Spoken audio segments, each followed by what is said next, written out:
پیغمبر علیه السلام مبارک فرمایي که څوک دا غواړي چې زما غصه ټنډه سي که ولاړ یې کښېنه ستا غصه ټنډه سوه یا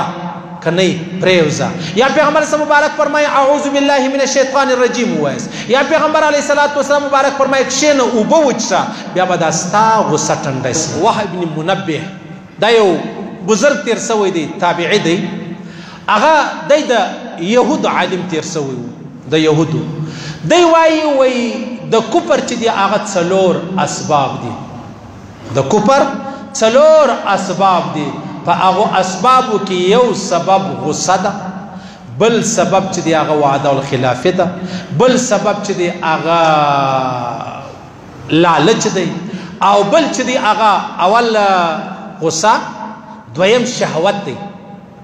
دریم چې دی هغه لالچ دی څلورم چې دی هغه وعده الخلافه ده دا څلور اسباب د کفر دي. دی وایي دا غصه نه د غصه انتهایی بدترین شی دی د انسان دپاره. ولې دا غصه نه د غصه دا د غصې په حال کې ښه سړی هم بد سي د غصې په حال کې وشار سړی هم بې عقل ښکاره کېږي د غصې په حال کې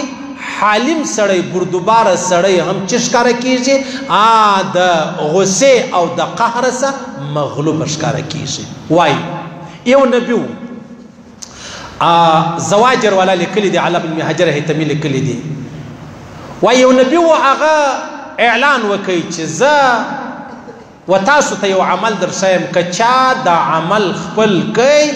نو زه چې کله مرم هغه به زما خلیفه یي هغه به زما پر ځای کښېني.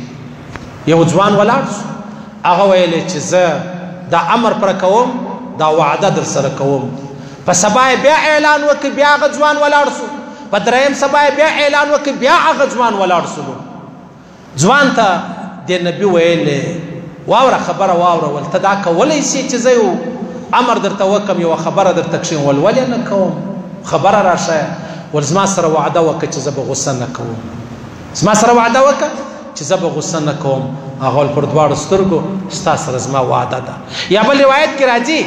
دا وعده یې ورسره وکړه چې د ورځې به روزې نسم نفلي د شپې به تهجد منځ کوم او غصه به په ټول عمر نه کوم. هغه ول پر دواړو سترګو. نو دا خبره چې وسوه شیطان هم اورېدله. شیطان رالی دغه بزرګ دا بیا زیروي د خوب یې وباسه قیلولې څخه یې وباسه ماښام یې خو ډېر کوشش یې دا وکړي چې یو رقم زه دله غصه ورولم خو ده وعده کړې وه وعده چې کړې وه وعده چې د هغه یې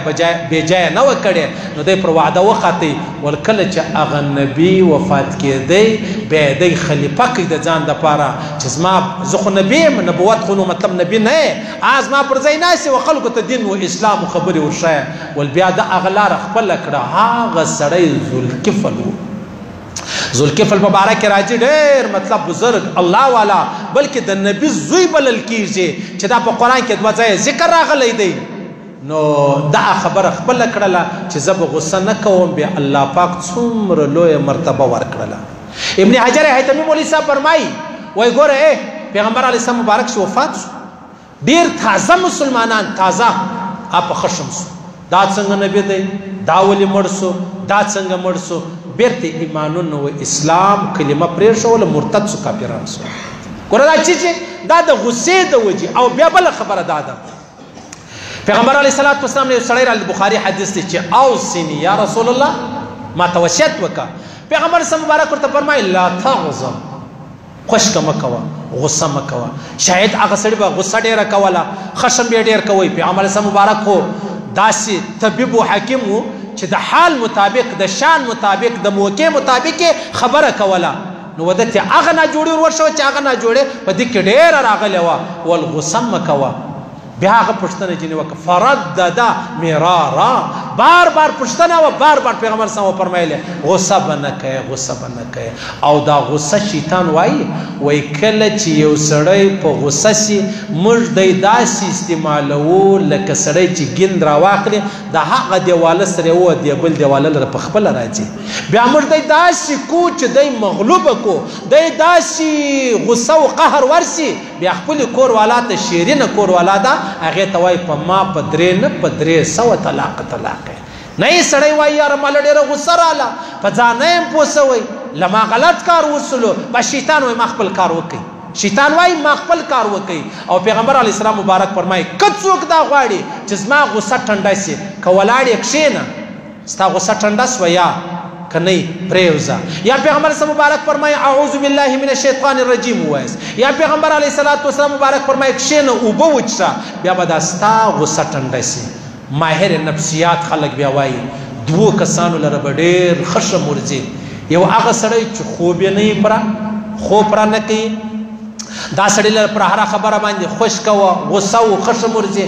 او یو چې سړی واک نه کوي ورزش نه کوي ورزش واک نه کوي داسې دا دماغ مفلوج وي نه په تور پوهېږي نه په سپین پوهېږي الله پاک دې موږ ته یې وساتي الله دې موږ ته هغه غوسه نه را نصیب کوي چې نعوذ بالله زه څوک پر دا مخ ووهم هغه غوسه دې الله نه را نصیب کوي چې زه د چا پر کور ټکان وکما یا زه څوک په خنجر په چاړو په توپک باندې وولم الله دې هر مسلمان وساتي الله دې ویل اورېدل قبول منظور وګرځوي الله دې پر دې تور موږ ته مرګونه را نصیب کړي چې موږ مرو دا ووایي لا اله الا الله محمد